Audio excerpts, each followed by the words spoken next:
Dios les bendiga, tengan todos muy buenas noches. Es un privilegio, ¿verdad?, poder estar en la casa del Señor un martes más. Y qué bueno que podamos deleitarnos, ¿verdad?, en la palabra, en los cantos, en la oración. Le voy a invitar que me acompañe al libro de los Hechos, capítulo 2, versículo 42 en adelante.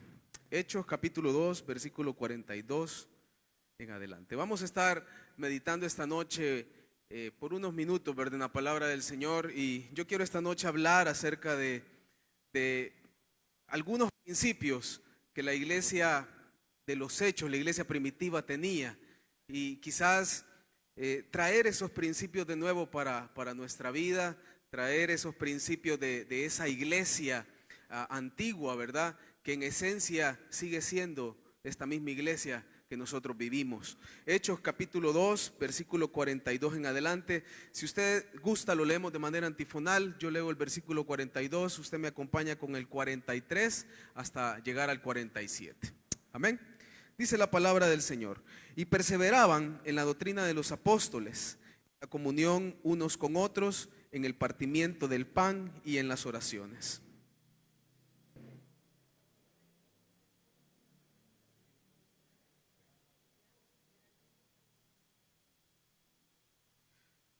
Todos los que habían creído estaban juntos y tenían en común todas las cosas.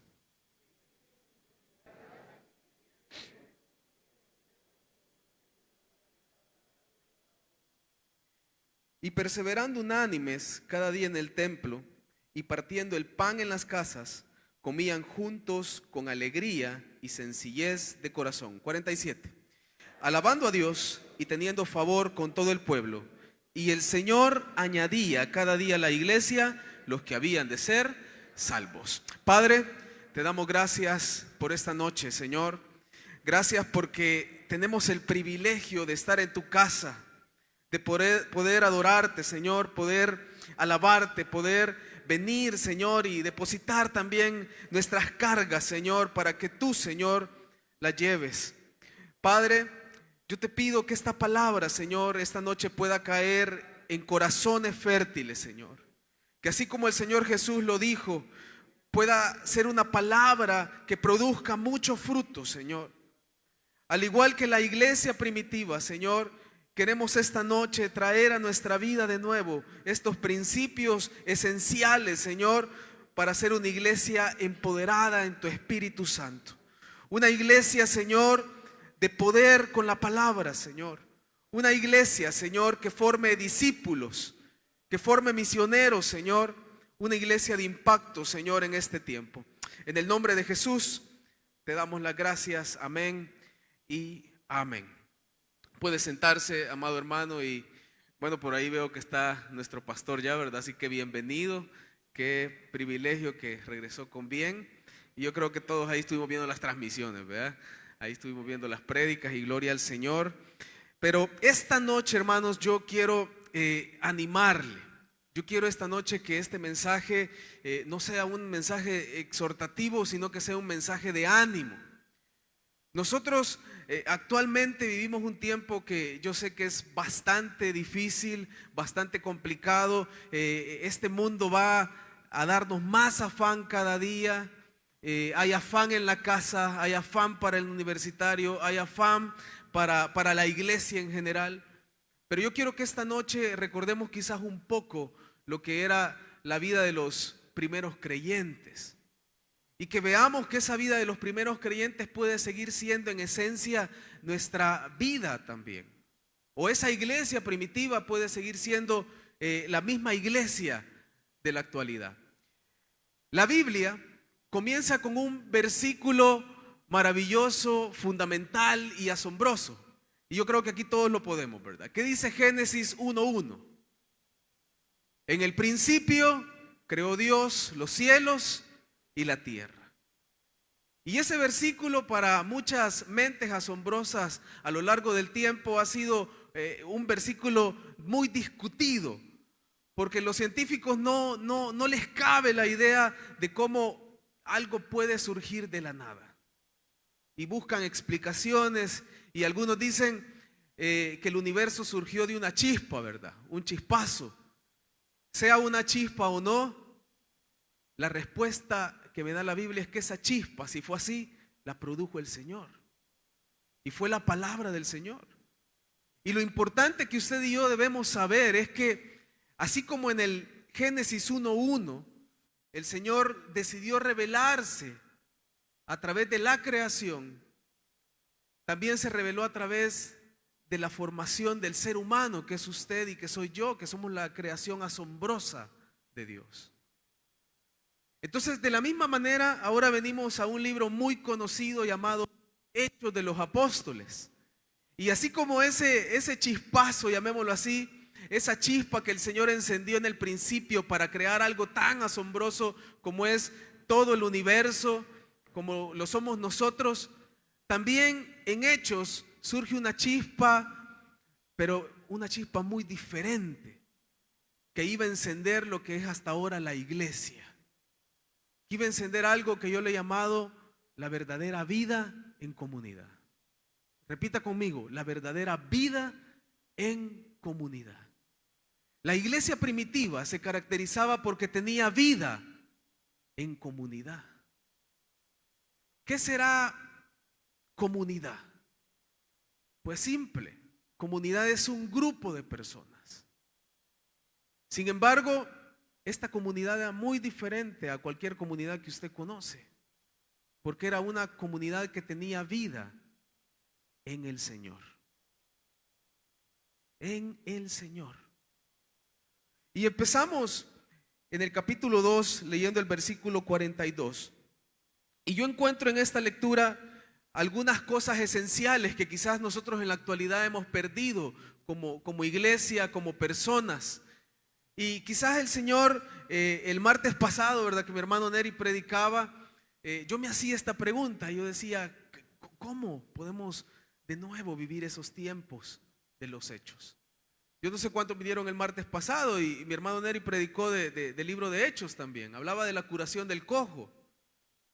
Y el Señor me traía esta pregunta: ¿cómo podemos volver nosotros a vivir esos tiempos de esta iglesia? Nosotros oramos constantemente porque queremos ver milagros, queremos ver maravillas, queremos ver un denuedo en la palabra.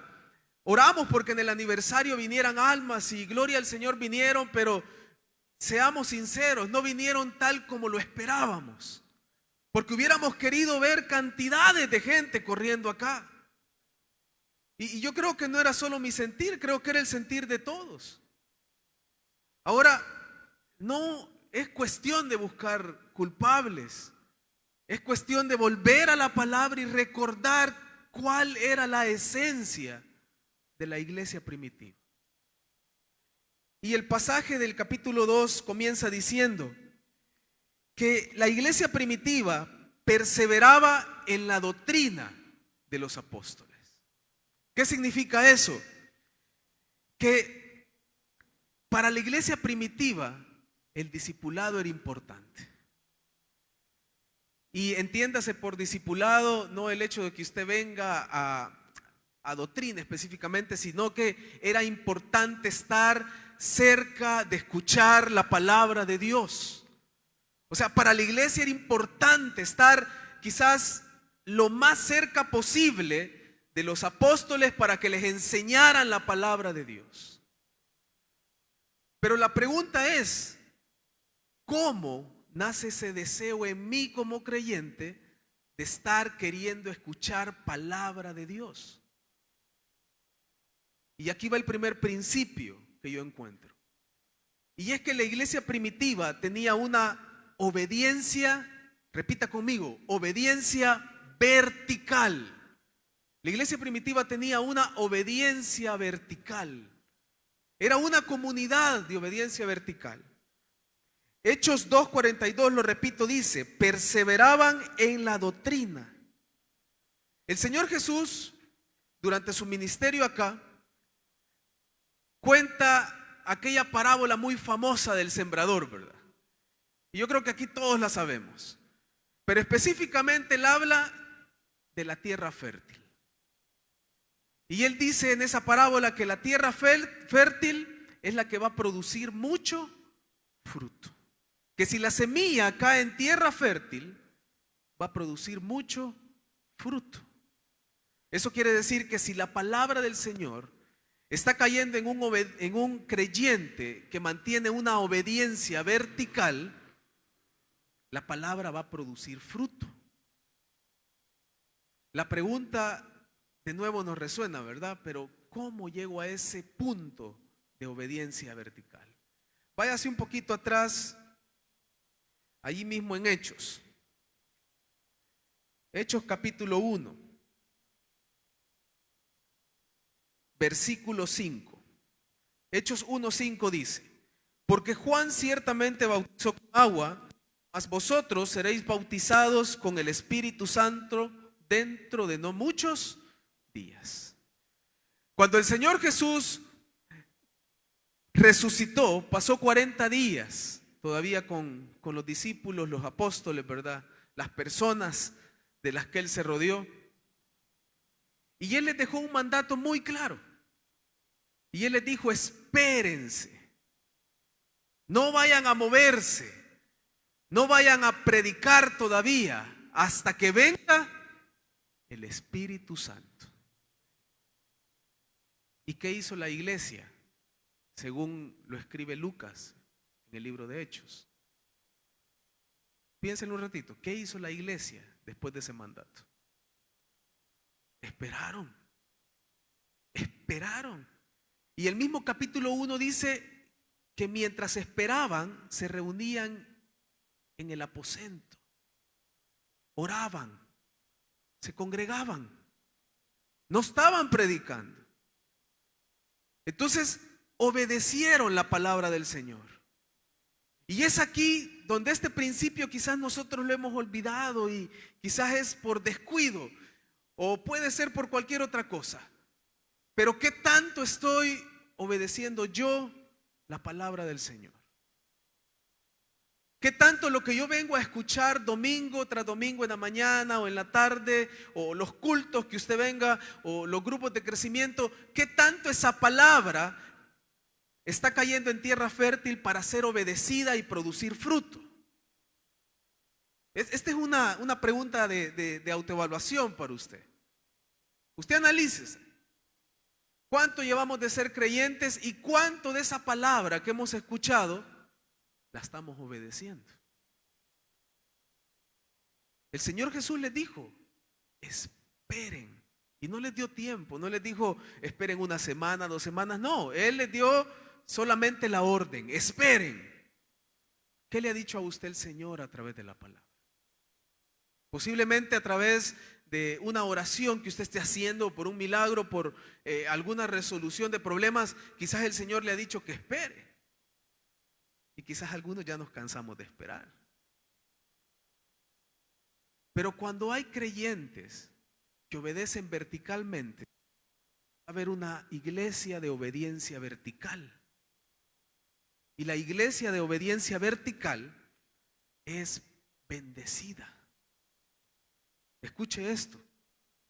Cuando hay una iglesia o una comunidad de obediencia vertical, o sea que no se mueve de la doctrina correcta, no se mueve de la palabra verdadera, no se mueve de la palabra de Dios, va a haber una iglesia bendecida.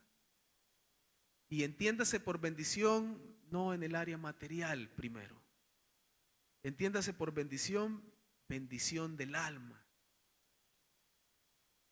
Porque yo le digo algo esta noche: usted no necesita una bendición material primero. Usted necesita una bendición del alma primero. Porque mucho puede tener, pero si no hay sanidad del alma, el hermano Genaro lo hablaba también el domingo, usted no va a ser feliz. No va a ser feliz.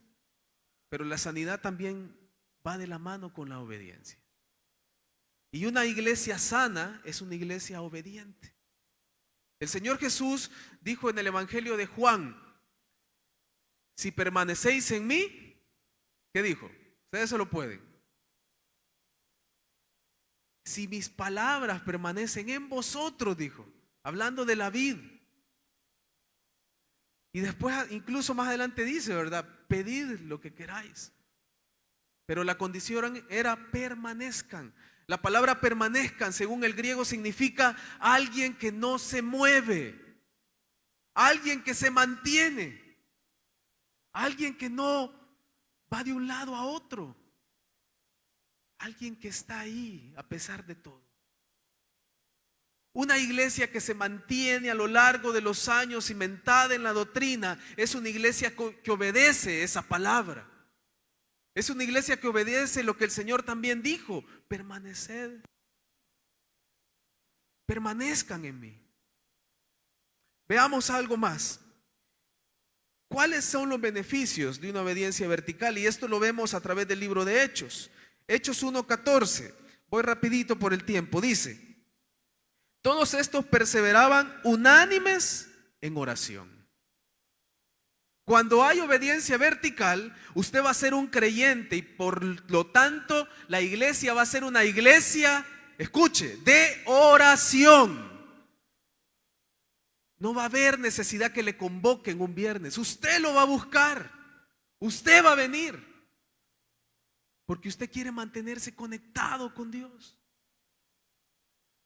Y bendito sea el Señor que Damasco se mantiene como una iglesia que su pilar base es la oración. ¿Qué fuera de nosotros si ya no fuera el pilar de esta iglesia la oración? Y usted lo puede ver en la actualidad. Usted puede buscar, si quiere, en internet muchas mega iglesias, pero que su pilar no es la oración. De hecho, hoy, hace una semana, yo me di cuenta de un famoso documental que ya salió hace algunos años, pero a mí por alguna razón me salió hace poco, ¿verdad? Como recomendación, de una mega iglesia, no la voy a mencionar, una mega iglesia internacional. Y le han hecho un documental donde le destapan todo lo que hay adentro. O sea, usted puede ver la iglesia y decir: wow, esa es una iglesia bendecida, cómo crece y por qué la de nosotros no, vea. Pero le han sacado un documental donde desde el pastor fundador es un pederasta hasta el pastor actual que mantiene la iglesia como una empresa y oculta casos de este mismo tipo.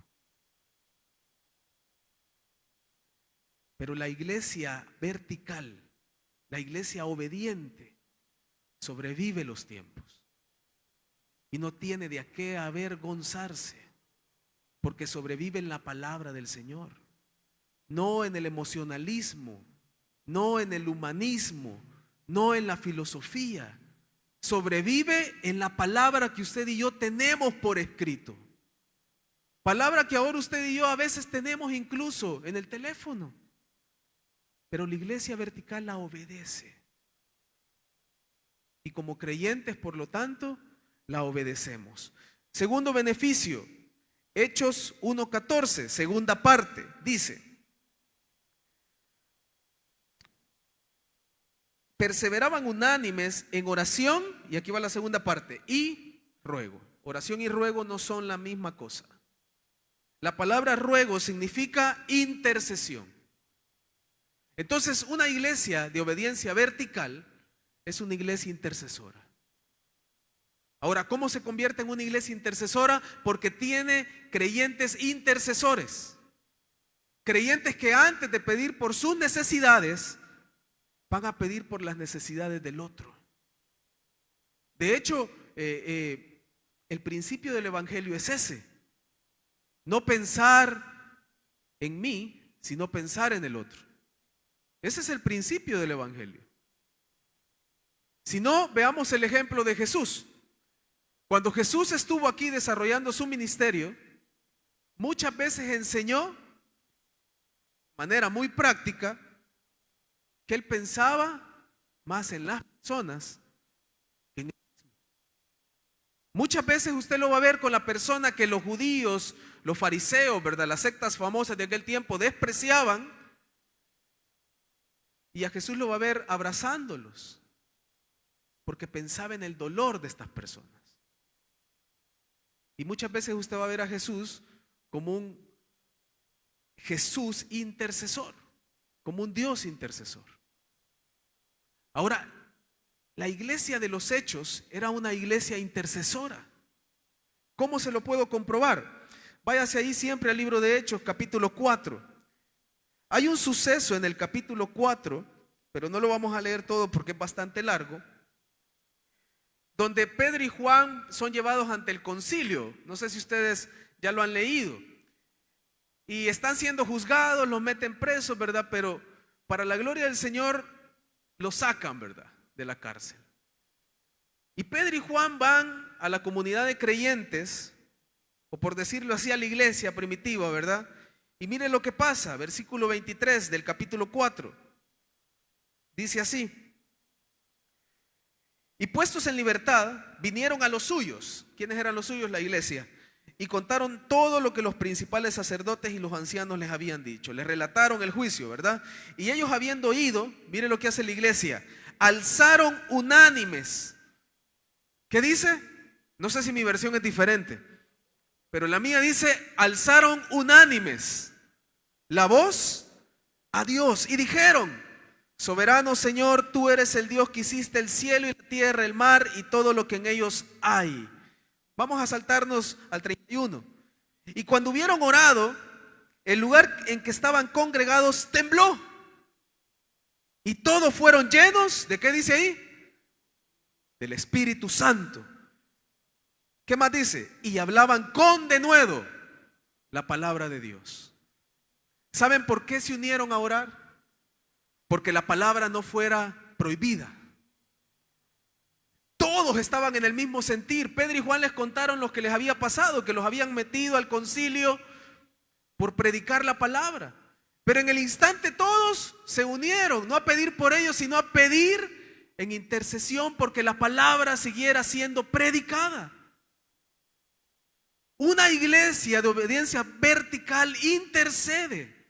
Y aquí va una pregunta quizás un poco dolorosa para nosotros, ¿verdad? ¿Cuántos de verdad intercedimos por las almas en el aniversario? Todos los días, sin parar. ¿Cuántos aún ahora estamos intercediendo por almas? La iglesia de obediencia vertical es una iglesia intercesora. Y aquí lo podemos ver. Este solo es un ejemplo del libro de Hechos. Dice que después de que ellos les contaron, se unieron. Todos estaban en el mismo pensar y sentir. Pedirle a Dios que la palabra no fuera detenida, que la palabra siguiera siendo llevada a las personas. No estaban pensando en, Señor, cuídanos porque nos van a matar por ser cristianos. No, estaban pidiendo porque la palabra se expandiera. Tercer beneficio: perseveran en la enseñanza. Hechos 2:46, lo leemos rapidito, dice: y perseverando unánimes cada día en el templo. Ahí nos quedamos. Se congregaban porque había palabra, porque congregarse es bueno, porque la iglesia fue hecha para que fuera un lugar de congregación, no un lugar de chisme, no un lugar de pleito, no un lugar para vender tampoco, sino para venir junto con mis hermanos en Cristo, comprados con la misma sangre en la cruz, y adorar juntos a Dios y aprender de la palabra. Esta iglesia tenía amor por la palabra. O sea, amor por buscar cada día el ser instruidos en la palabra. Por eso, hermano, no se ofenda cuando alguien le diga, si usted es recién convertido, ¿verdad? Vaya doctrina, porque esa persona quiere un bien para usted. La persona que lo invita a doctrina o que lo invita a que venga a los cultos quiere un bien para usted. Porque de eso se trata una comunidad de obediencia vertical. Persevera en la enseñanza. Y la palabra perseverar es que se mantiene. Si yo veo que mi hermano ya no está viniendo, tengo que ir a invitarlo. No condenarlo, invitarlo. Cada uno aquí tenemos tropiezos. Pero por eso la iglesia fue hecha una comunidad. Porque si uno caía, el otro puede levantarlo. ¿No es lo que Jesús hacía cuando usted lee los evangelios? Yo no veo a Jesús dejando caer a los que fueron menospreciados en aquel tiempo. Yo veo a Jesús tocar leprosos, que para los judíos era algo detestable. Pero veo a Jesús tocar un leproso y sanarlo. Porque sabía que en su condición no podía pedir ayuda a nadie. Pero Jesús se la dio. Seguimos leyendo donde empezamos, Hechos 2:42. Dice, perseveraban también en la comunión unos con otros. ¿Qué significa una iglesia que tiene comunión unos con otros? Es una iglesia que siente la necesidad del otro, llamémoslo así. Es una iglesia que no da porque tiene, sino que da porque hay algo adentro que le motiva a dar. Es una iglesia que no ayuda por ser vista, sino que ayuda porque hay algo que le mueve a ayudar. Nosotros tenemos un templo muy bonito, pero si usted en algún momento pudiera ver tal vez las cuentas, ¿verdad?, de la iglesia, se va a dar cuenta que hay gastos también. Y la iglesia no ayuda, hablando de Damasco, no ayuda porque tengamos. Se supone que ayudamos porque eso es parte de ser creyente de Jesús. Ahora, la iglesia primitiva dice que tenía en común todas las cosas. Si yo le pregunto algo, ¿será que esta iglesia era rica, hablando materialmente? ¿Qué cree usted? Piénselo un ratito, ¿será que esta iglesia tenía millones? No, no era una iglesia millonaria, no era una mega iglesia. Dice la palabra que cuando recibieron el bautismo del Espíritu Santo habían 120 personas. O sea, antes de recibir el bautismo habían solo 120 personas, que no eran millonarias. Ahora, después del bautismo obviamente dice que se agregaron miles, ¿verdad? Posiblemente dentro de eso se agregaron personas con más recursos. Pero no por eso podemos decir que era una iglesia millonaria. Pero era una iglesia millonaria bajo el Espíritu Santo. Porque tenía presencia de Dios. El verdadero amor de Jesús. Quiero leerle esto que el Señor me regalaba. Dice así, el verdadero amor de Jesús. El verdadero amor es paciente.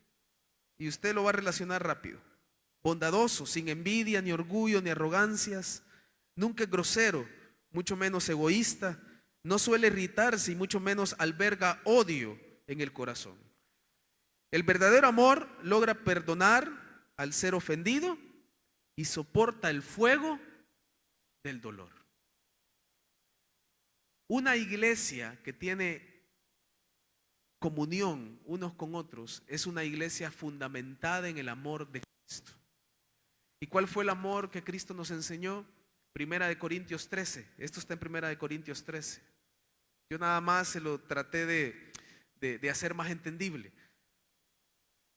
Pero la iglesia fundamentada en el amor de Cristo es una iglesia fundamentada en el amor ágape. El amor ágape usted no lo va a adquirir por ningún medio humano. El amor ágape usted lo va a adquirir cuando verdaderamente Cristo esté en su corazón. El amor ágape usted no lo va a practicar en su humanidad, usted lo va a practicar porque Cristo vive en usted. Y una iglesia que tiene comunión entre sus miembros es una iglesia que ha llegado a entender perfectamente que la base es el amor ágape. Escuchó lo que leí, ¿verdad? No tiene envidia, no es jactancioso. Y lo último me gustaba, perdona al ser ofendido y soporta el fuego del dolor. Dejemos a un lado la comunidad. Como creyente, evalúese un ratito. ¿Qué cosas nos faltan todavía de este amor ágape? Difícil, ¿verdad? Yo creo que lo más difícil del amor es perdonar. Eso es lo más difícil. Y yo el domingo le prestaba atención a algo que el hermano Genaro decía, y es el hecho de poder ir siendo ofendidos a pedir perdón. No sé cuántos de aquí lo han hecho. O sea, siendo los ofendidos, ir a tocar la puerta del que le ofendió y decirle te perdono. Eso es muy difícil. Pero si hay hermanos que lo han hecho, no es porque ustedes tuvieron valor y fuerza. Es por esto. El verdadero amor de Jesús. Porque cuando Jesús de verdad ha entrado en nuestra vida, ya no hay espacio para estas cosas. Y cuando la mayoría de creyentes en una iglesia, como la iglesia primitiva, viven bajo este amor ágape, sucede esto. Hay una comunión unos con otros. Y la palabra comunión no solo estaba expresando de que los bienes materiales se compartían, estaba expresando también que había unidad en pensamiento, sentimiento y espíritu. O sea que era una iglesia que no tenía mucho espacio para envidias, para chambres, para hablar de más, para opinar de lo que yo no sé. Porque eso es algo típico del ser humano, opinar de lo que no sabe. Ahora, ¿verdad? Hay una ley, por ejemplo, de la asamblea, en vez de estudiarla bien, pero andamos dando ya nuestra opinión y a veces decimos es buena, es mala, y a veces no sabemos. Y cuando no esté el amor de Jesús, pasa lo mismo en la iglesia. Escuchamos por allá que el hermano tal, ¿verdad? Lo vieron acá y opinamos como si yo lo vi. En vez de llegar al altar primero y decirle, Señor, ayuda a mi hermano si es así. Esta comunidad de creyentes tenía comunión en todo sentido. Y mire esto es lo que me encanta. ¿Qué dice Romanos 3:23? Yo sé que usted se lo sabe de memoria, pero lo vamos a leer así rapidito. Romanos 3:23, creo que el 23 se lo sabe más, pero vamos a leer hasta el 25.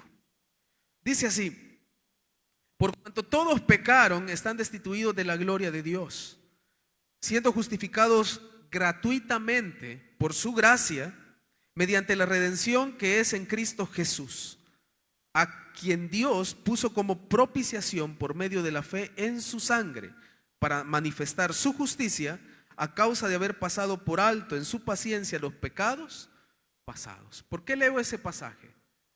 Porque el mismo Dios, enviando a su Hijo, nos mostró amor ágape. Piense un ratito. Usted y yo merecíamos ser salvos. O sea, merecíamos que alguien viniera a morir para pagar mis pecados. ¿Merecíamos eso? No lo merecíamos. Pero el amor de Dios ágape es tan grande que Dios trajo la solución para que usted y yo no vayamos al infierno. Y fue mandar a su Hijo a morir en la cruz y mostrarnos con eso cuánto nos amaba aún sin merecerlo. Por lo tanto, esta comunidad primitiva, esta iglesia primitiva, había entendido que si yo he recibido el amor de Jesús sin merecerlo, yo puedo compartir un amor también para aquel que no lo merece. Por eso no es correcto, hermano, que usted se canse de predicar. No es correcto que usted se canse de hablarle a su familiar que no quiere. No es correcto que usted de repente diga, es que las almas están duras, ya no quieren. Porque entonces se acabó el amor. Si usted, por ejemplo, en su colonia dejó de predicar porque dijo, no, estos son un atajo de católicos que ya no quieren, ya no hay amor ágape. Porque la orden es que yo siga predicando, si hay amor ágape en mí, hasta que Cristo venga. La orden es que la comunidad de creyentes se ame y se levante unos con otros hasta que Cristo venga. Esa es la orden. Pero si mi amor ágape se está extinguiendo, empiezan a surgir estos pensamientos, ¿verdad? La gente está dura, la gente no quiere. Pero si hay amor ágape, usted va a sentir dolor por ese familiar que no ha llegado, por ese hermano que por años sirvió pero se retiró, por ese hermano que ha venido pero está tambaleando. Y no estoy hablando de consentir pecado, estoy hablando de hablarle la palabra con amor y hacerle ver que Dios aborrece el pecado pero lo ama como persona. Ahora esta iglesia, aparte de esto, tenían como bienes materiales, porque dar no es producto de tener, dar es producto de ver la necesidad del otro. Si no, veamos el caso de la viuda no tenía para dar ofrenda, pero ¿por qué dio? Porque nació de adentro para dar. Y el que tenía y daba, ¿qué dijo el Señor? Que no lo hacía de corazón. Porque el acto de dar, el acto de compartir lo que Dios me ha dado a mí como bendición material, es un acto que nace del amor ágape. De cuánto de Jesús hay en mí, cuánto de Jesús hay en la iglesia, cuánto el amor de Jesús está en la iglesia. Esta iglesia tenía unas consecuencias por vivir en este amor ágape, y lo leo rapidito. Hechos 2:1 nos revela la primera consecuencia como parte de vivir bajo el amor de Jesús. Dice: cuando llegó el día de Pentecostés, estaban todos unánimes, juntos. El 4:32 me explica mejor qué es unánimes. Unánime significa que tenían un mismo pensar y tenían un mismo sentir. Un mismo pensar y un mismo sentir.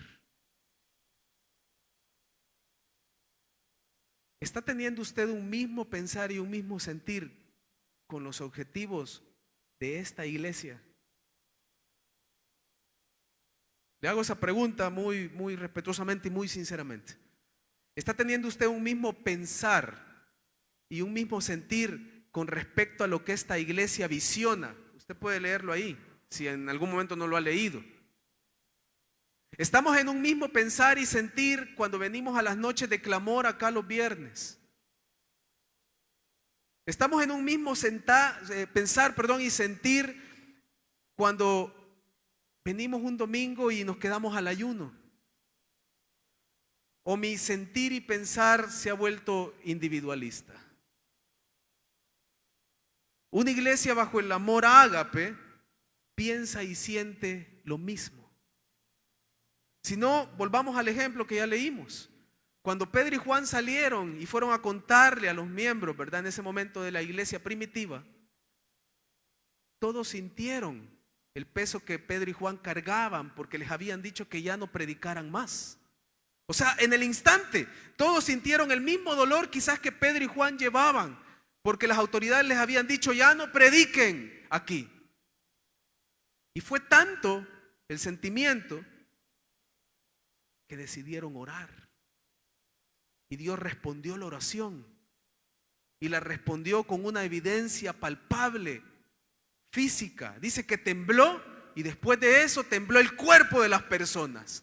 Primero tembló la tierra y después tembló la persona, porque dice que tembló y después fueron llenos del Espíritu Santo. Con mucho respeto, como yo no quisiera, es un viernes de clamor,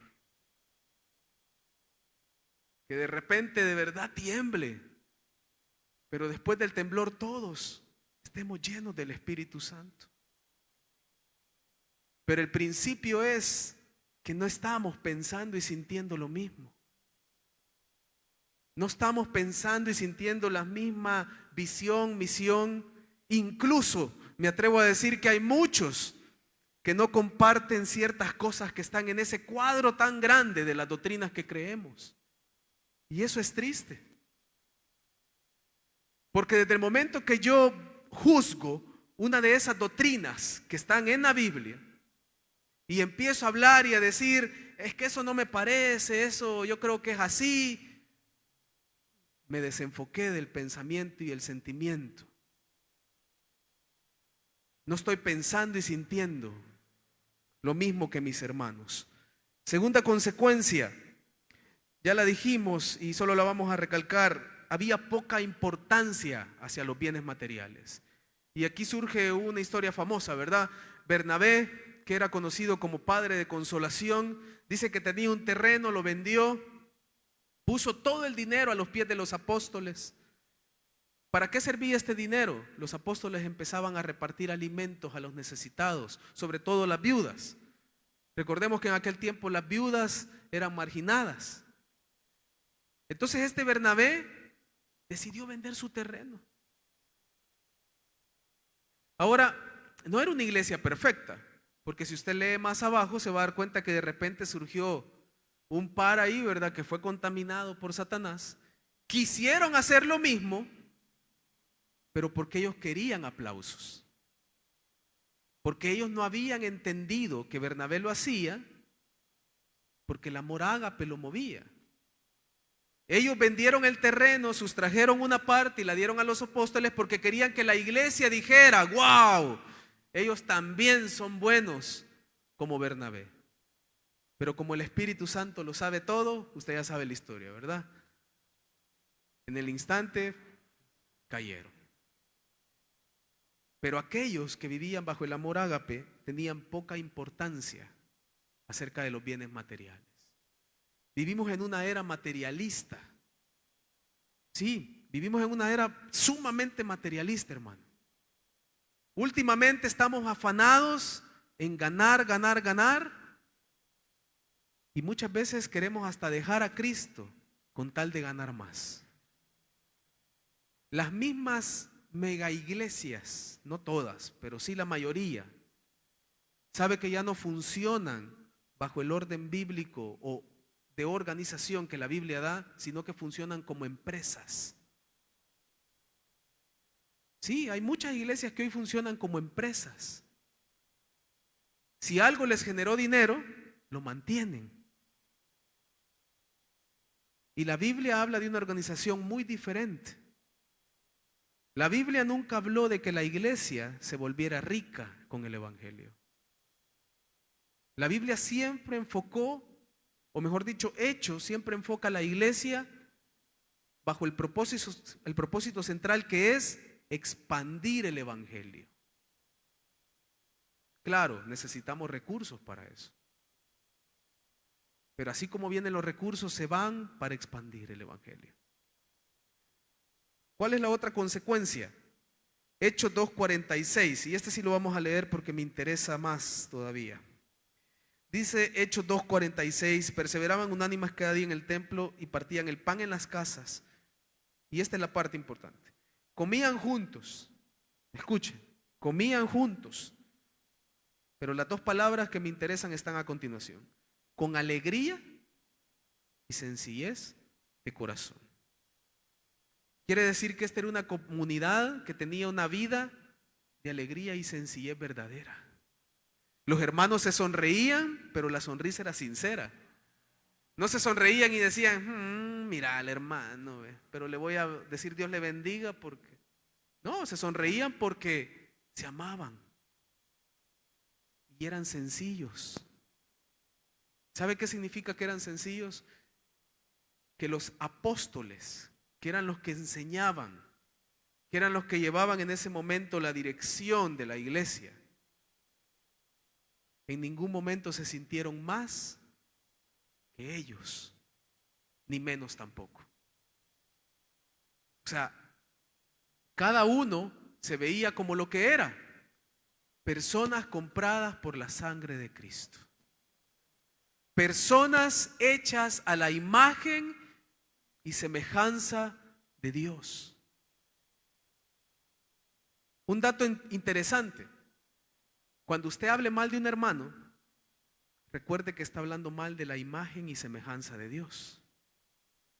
Y tenga cuidado. Cuando usted desprecia a un hermano, usted está despreciando la imagen y semejanza que hay en la vida de esa persona. Cuando usted tal vez no habla con nadie más del hermano, pero allá en su cuarto, ¿verdad? Cuando llegan esos pensamientos, de repente dice: qué hermano más hipócrita, ¿ve? Ahí cae mal y no lo soporto. Está hablando de la imagen de Dios. Tristemente así es. Y yo no vengo a decirle esto porque nunca lo he hecho, hermano. Claro, todos lo hemos hecho. Pero cuando nos damos cuenta de eso, nos duele. ¿Sabe por qué? Porque cuando yo leo esto, que ellos tenían sencillez, o sea, vivían una vida de sencillez y amor y comunión, es porque tenían presente todo el tiempo que el hermano que estaba al lado no valía por lo que tenía, sino que valía porque era hecho también a imagen y semejanza de Dios. Hermano, llegue esta noche a la casa y mírese al espejo y dele gracias a Dios, porque usted es su creación más asombrosa, porque usted fue hecho a imagen y semejanza de Dios. Y para los que están casados, mire a su esposa y dígale: te amo porque sos la imagen y semejanza de Dios. Para los que ya tienen hijos y familia, ámelos porque son la imagen y semejanza de Dios. Y ahora extendamos eso. Mire qué bonito está este día, martes. ¿Y sabe qué puedo ver yo desde aquí arriba? Personas que valen para Dios. Personas que están hechas a imagen y semejanza de Dios. Personas que deseo, así como yo sé que ustedes desean lo mismo para mí, que cada día tengamos el amor ágape del Señor en esta iglesia. Y terminamos. Hay más cosas, hermanos, porque esto podríamos extenderlo con muchas series, qué sé yo, ¿verdad? Pero una de las cosas más resaltables que yo noto, volviendo a Hechos 2:42 y todo el relato que hemos estado leyendo, había algo esencial que también permitió que la iglesia siguiera manteniendo estas cosas que ya vimos. Y si usted me ha prestado atención, algunos ya han de saber qué es. Y algunos ya en medio de la prédica han de haber dicho: pero al hermano se le está olvidando una parte esencial que Hechos menciona. Algunos dicen que el libro de Hechos tuvo que haberse llamado Hechos del Espíritu Santo. ¿Sabe por qué? Porque el protagonista principal no fueron los apóstoles, no fue ni el mismo Lucas que lo escribió, no fueron los viajes de Pablo. El protagonista principal de todo el libro de Hechos y de la historia ha sido el Espíritu Santo. Entonces, ¿qué tendríamos que traer también a nuestra iglesia actual para vivir en la esencia que la iglesia primitiva vivía? Tenemos que traer la obra del Espíritu Santo. Hermano, escuche, yo no sé si no se escuchó. Tenemos que traer la obra del Espíritu Santo. Porque para que la iglesia se mantenga, número 1, en obediencia vertical. Número 2, viviendo bajo el amor ágape del Señor Jesús, necesita al Espíritu Santo. La iglesia primitiva yo la puedo definir en el libro de Hechos en 3 etapas. Y le voy a decir cuáles. La primera etapa la puedo definir como la iglesia que nació en Jerusalén. De hecho, históricamente se conoce que la iglesia en Jerusalén nació el día del Pentecostés. ¿Y qué pasó en Hechos 2? ¿Qué fue lo que vino? La promesa, ¿verdad? Pero ¿qué pasó? Fueron bautizados en el Espíritu Santo. Entonces la primera etapa, que es la iglesia en Jerusalén, o sea que se fundó la iglesia como tal, empezó con este maravilloso suceso, que todos los creyentes fueron llenos del Espíritu Santo. Segunda etapa, usted la puede encontrar en Hechos del capítulo 6 al 12, la etapa de la iglesia perseguida. porque la iglesia primitiva sufrió persecución. Y empezó cuando aquel diácono llamado Esteban empezó a predicar con denuedo. Y dice la palabra que no por ser diácono, ¿verdad?, solo se encargó de servir, sino que predicó. Y dice la palabra que también el Señor, a través de la mano de Esteban, obraba milagros. Y tenía una palabra poderosa. Pero tan poderosa fue la palabra que los líderes religiosos de aquel tiempo lo llevaron a juicio y lo mataron. Y desde ese momento empieza la persecución para la iglesia. Pero mire algo que yo encontré respecto a la etapa de la persecución. Hechos 6:5, mire lo que dice, hablando de Esteban.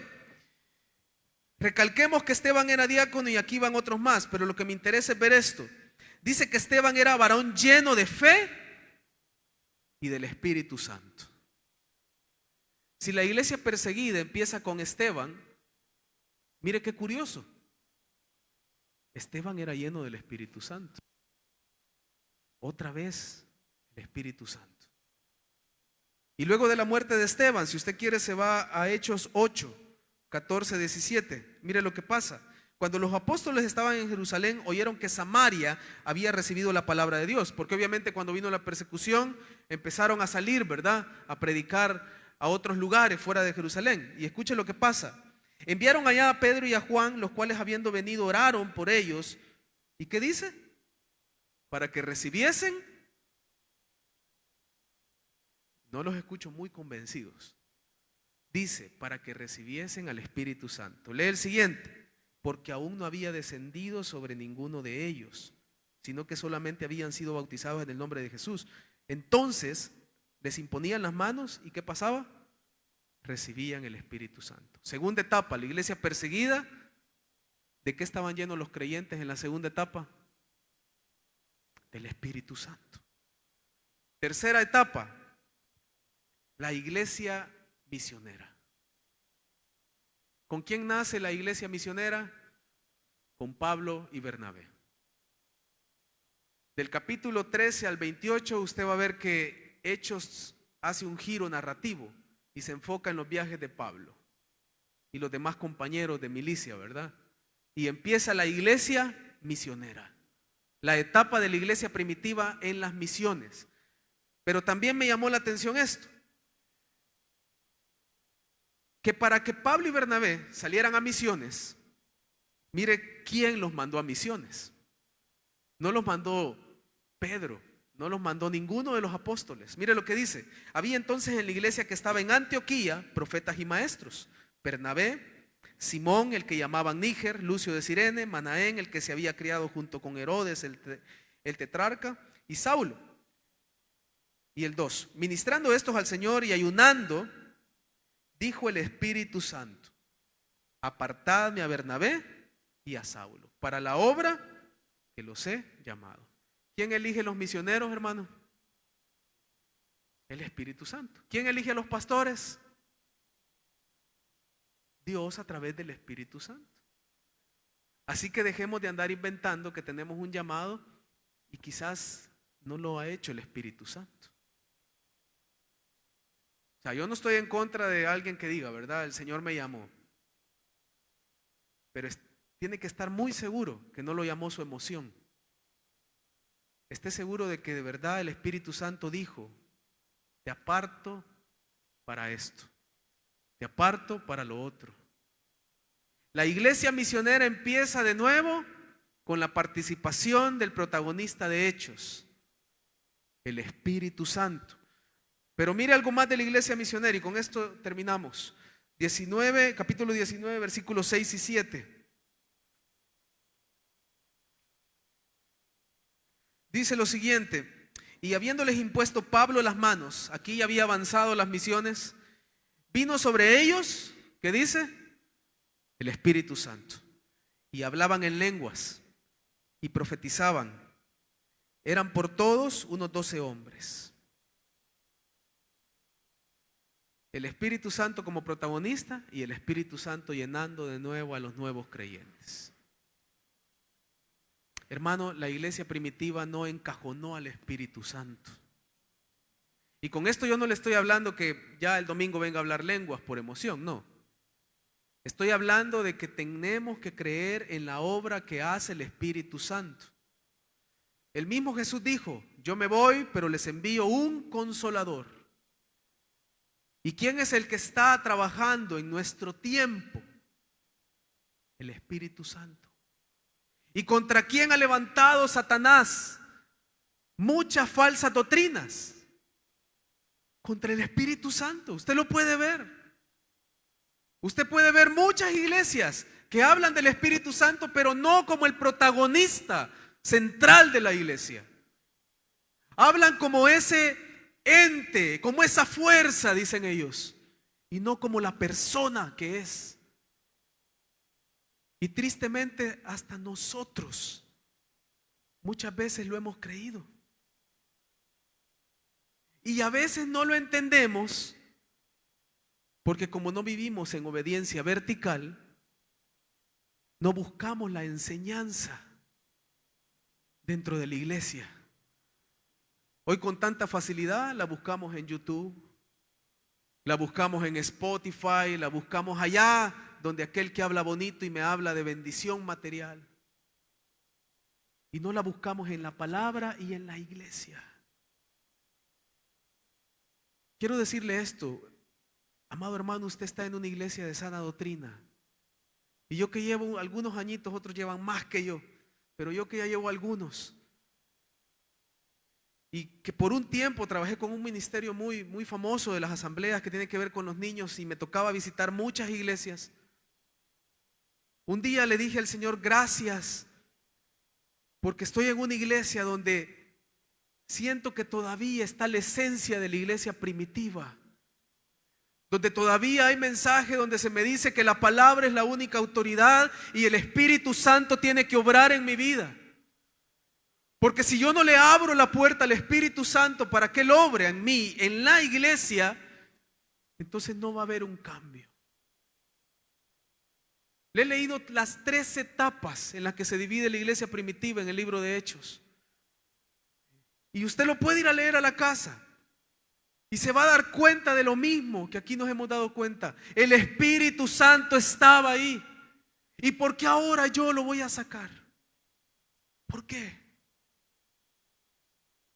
Y el martes pasado que mi hermano Neri hablaba, ¿verdad?, de la sanidad del cojo, yo le decía, Señor, regrésanos la esencia de la iglesia primitiva.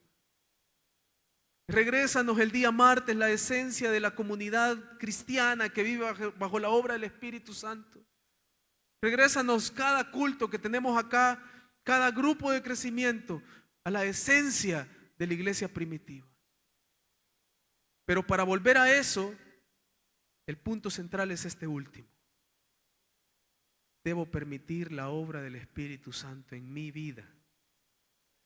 ¿Qué tal si nos ponemos de pie y le decimos al Señor que hoy se vuelva el Espíritu Santo el protagonista principal de Damasco, el protagonista principal de mi vida, el protagonista principal de mi familia, el protagonista principal de mi casa?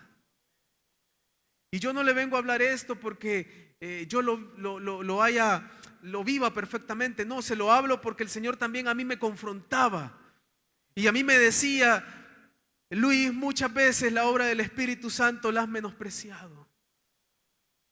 Inconscientemente la has menospreciado, has creído que ya no es necesaria, pero me he dado cuenta, hermano, que la iglesia primitiva se expandió, la iglesia primitiva llegó a lugares que no pensó, porque la obra del Espíritu Santo se movía en los creyentes y en la iglesia. Padre, gracias por tu palabra. Tu palabra siempre es bendita, Señor. Tu palabra siempre nos dice la verdad. Y esta noche, Señor, en una oración muy sencilla, queremos que tú traigas de nuevo, Señor, la esencia de la iglesia, Señor, tal como la Biblia lo narra. Señor, queremos abrir el espacio de nuevo al Espíritu Santo. Queremos abrir el espacio de nuevo a que la obra del Espíritu Santo, Señor, venga sobre mi familia, venga sobre mi vida, venga sobre Damasco, Señor. Que la obra del Espíritu Santo crezca más, Señor, en esta iglesia. Que empecemos a tomar decisiones, Señor, porque tú lo hablas a través del Espíritu Santo. Que empecemos, Señor, a marchar como iglesia, escuchándote todavía mejor de lo que lo hemos hecho, Señor. Y si entre nosotros hay algún amigo, si entre nosotros hay alguien que cree que necesita decirle a Jesús una vez más, que quiere que entre en su corazón, yo le voy a invitar que ahí donde está levante su mano y le diga: Señor Jesús, me reconcilio contigo. Señor Jesús, entra a mi corazón y le abro el espacio al Espíritu Santo para que Él comience la obra maravillosa en mí. Señor Jesús, creo rotundamente en que moriste en la cruz por mí. Creo que resucitaste y creo que te levantaste, Señor, para darme vida eterna. Señor, te damos gracias. Bendícenos en el nombre de Jesús. Amén. Gloria a Dios. Dios les bendiga, hermanos. Esta preciosa noche, un privilegio escuchar la palabra Si de este mensaje Dios. habló a Nos su vamos corazón, bien alimentados, ¿verdad? quiero dirigirlo Sí, en qué una bendito. oración para que usted reciba a Jesucristo como su Señor y Salvador.